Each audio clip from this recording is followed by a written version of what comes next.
consciousness manifests itself in what it calls the dark waters of potential in the form of spirals. In that angular rotation of the spirals, everything within that consciousness dynamic has to be created in that order. So all things that solidify around a center. And it solidifies according to the yin and the yang perspectives.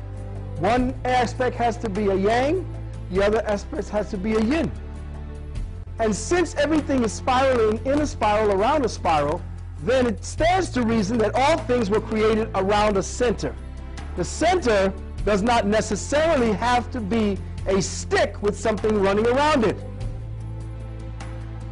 The centrifugal line of force that is invisible to us can act as the axis of consciousness, around which the elementals, through accretion, solidify themselves. That's how gravity takes place. The Earth itself has a centrifugal or center of reference around which the matter that we see has accrued. Depictions of this have been shown around the world constantly and is buried in the Vatican.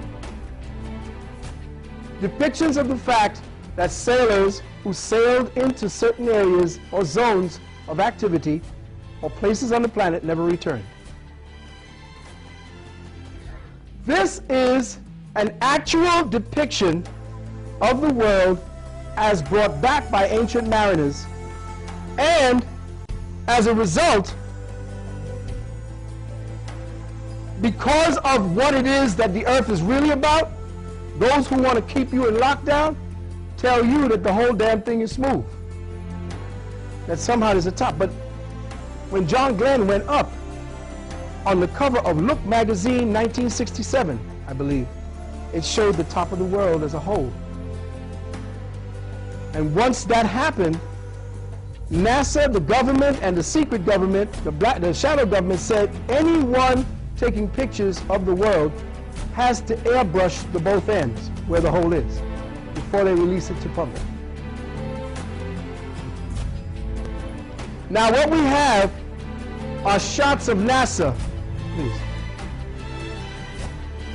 showing you the top of the world. Some deep shit, right? And just when you thought that there wasn't something else to think about, now you know there's a hole in the fucking Earth. Right. Back in the 40s. Now what are you going to do about it? You're going to sit there and say, ooh, oh, that's some deep shit. Let me take another tote.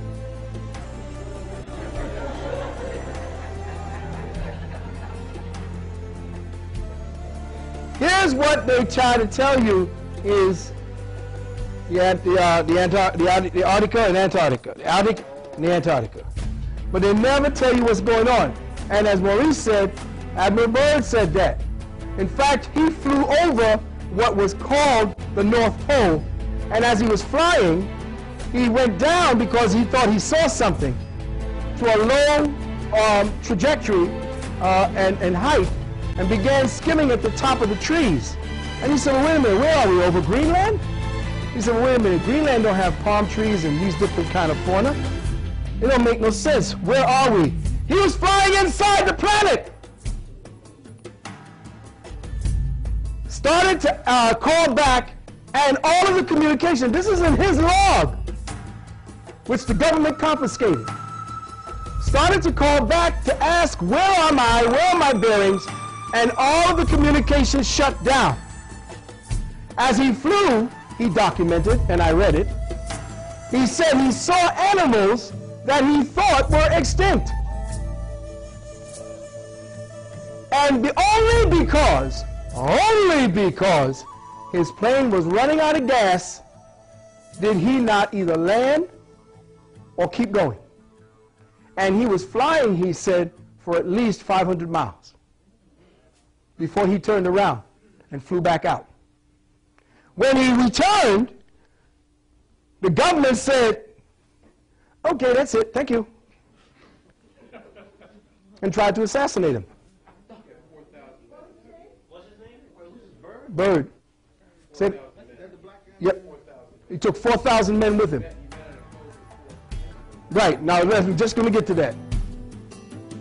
He convinced some members of the military that our government has not been too truthful to us. And he came back with evidence of this and was able to grab up a few thousand men to make a move to get in there. But as he ended the lip to get in, he started getting fired upon.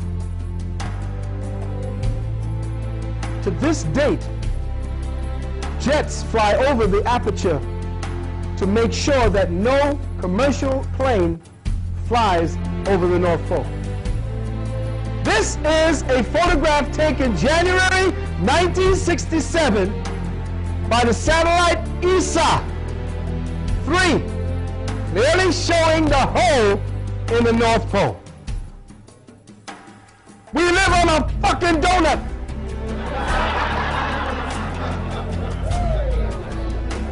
Maybe why Dunkin' Donuts is so damn popular. Yeah. The light is the sun. And you have to remember that our angle to the sun changes as it spins. So the satellite may take pictures that are reflective. And remember also that the cameras that are taken up there are created to reflect the light of the sun onto the place where it is to take the picture of. So there is clearly a hole. Listen, looky, looky. There's your Earth. There's your hole. There's your hole. There's your hole. Now, get ready.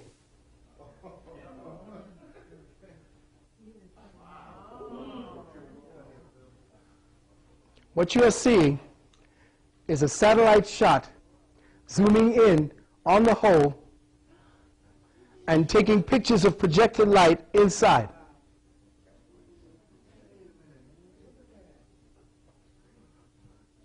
What are you looking at? Right here. No, you're looking at green. Mountains, vegetation.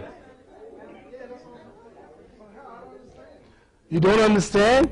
It means that the earth has life not only living on the outside or borders of it, but the inside borders.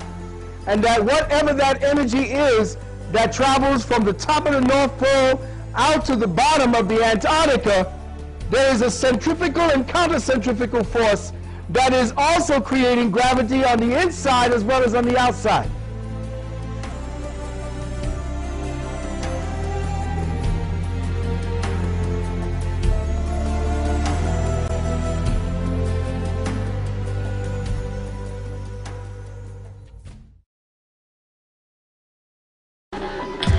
Hello, this is James, the ShaktipatSeer. In this mini-documentary, we're going to look at some of the information surrounding the ancients' understanding of the hollow earth and related mysteries, Nazi occultism, Kali Yuga, and the idea of a battle between good and dark for control of earth at the end of time. The next clip is from a series called Vedic Cosmos, which describes the 7 netherworlds called talas, which are said to be beneath the earth. This information is taken purely from the most authoritative books on the planet, the Vedas. Below the earthly planetary system are 7 subterranean realms named Atala, Vitala, Sutala, Talatala, Mahatala, Rasatala, and Patala, which do not receive sunlight and which are inhabited primarily by demoniac living entities. To reach the first one must go 80,000 miles downward through underground tunnels. At successive depths of 80,000 miles are the remaining 6 netherworlds, all of which are fully developed underground civilizations. In the 4th level downward, Talatala Loka, lives the magical architect Maya Danava, who has designed many brilliantly decorated cities where proud materialists reside.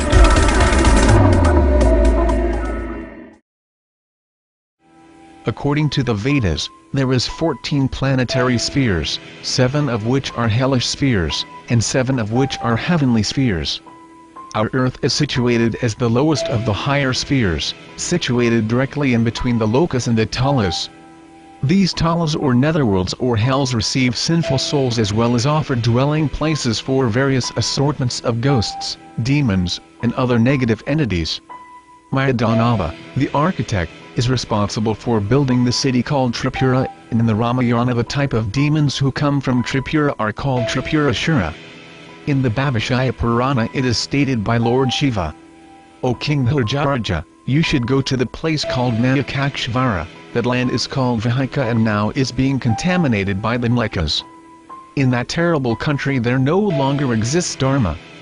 There was a mystic demon named Tripurashura, whom I have already burned to ashes. He has come again by the order of Bali. He has no origin but he achieved a benediction from me.